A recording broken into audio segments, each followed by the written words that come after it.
Gente, são 12h03, não foi por falta de falarmos. Eu tenho essa autocrítica. Nós falamos. Eu sempre afirmei aqui essa nossa visão positiva e realista ao mesmo tempo. O quanto são necessários os cuidados e a gente precisa ter essa conscientização. Nós precisamos ter essa responsabilidade, porque senão complica tudo para nós todos.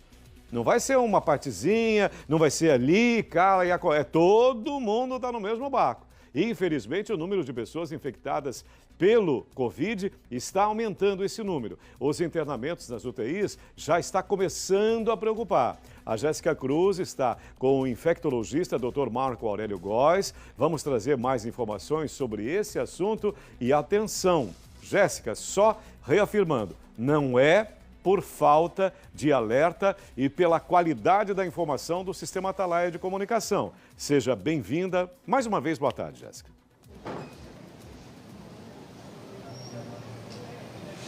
Mais uma vez, boa tarde, Sérgio. Pois é, não é por falta de informação e de alerta, né?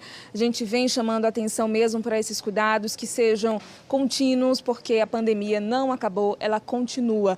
É tanto que a gente vê o reflexo disso nos leitos de UTI, tanto na rede pública como na rede particular. A taxa, por exemplo, na rede pública é de 53,5% de ocupação.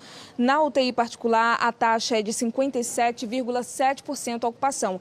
E em alguns hospitais, os leitos já estão ocupados, todos os leitos estão ocupados, e isso preocupa bastante. É por isso que a gente vai conversar aqui agora com o Marco Aurélio, ele que é infectologista, e isso é muito bom para também nos auxiliar nos cuidados, e também diretor da Vigilância em Saúde aqui da Secretaria de Estado da Saúde. A gente passou por um momento difícil, tivemos uma moderação na quantidade de casos e agora vem de novo esse aumento. Isso é muito preocupante, essas taxas em aumento? Sim, a gente já tinha essa preocupação, mesmo antes do aumento, quando a gente viu a intensa movimentação das pessoas na rua, sem seguir as normas sanitárias adequadas. Então, quando a gente observou aquilo, a gente sabia que a gente ia ter um reflexo nesse aumento, né, de número de casos, por isso a gente intensificou a testagem.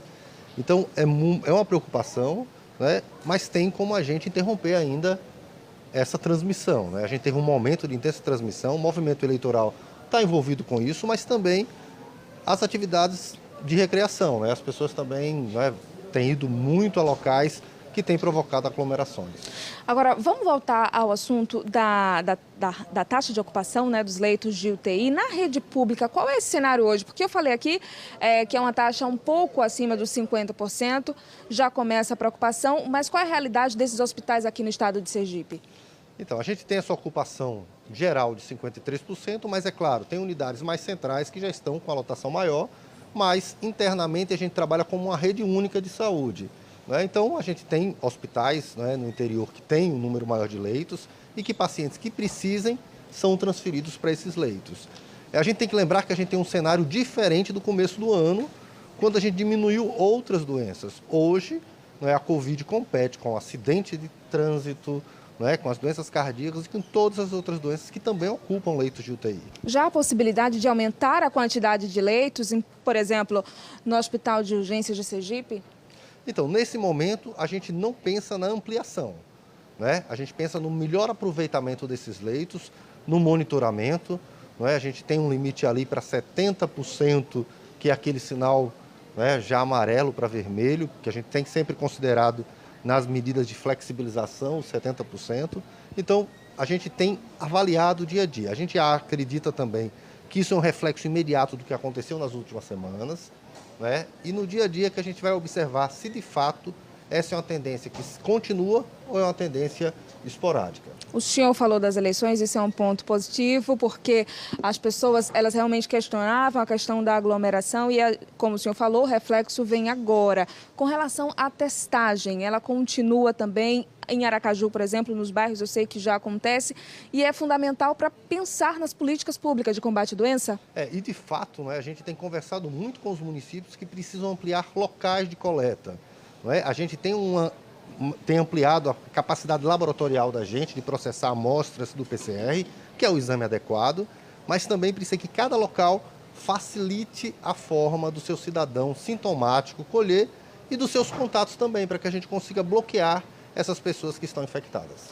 Muito obrigada, doutor, pelas informações. Sérgio, é com você. Agradecendo sim ao doutor Marco Aurélio por sua disponibilidade, sua atenção, o quanto ele nos informa, nos orienta. Muito obrigado também, Jéssica.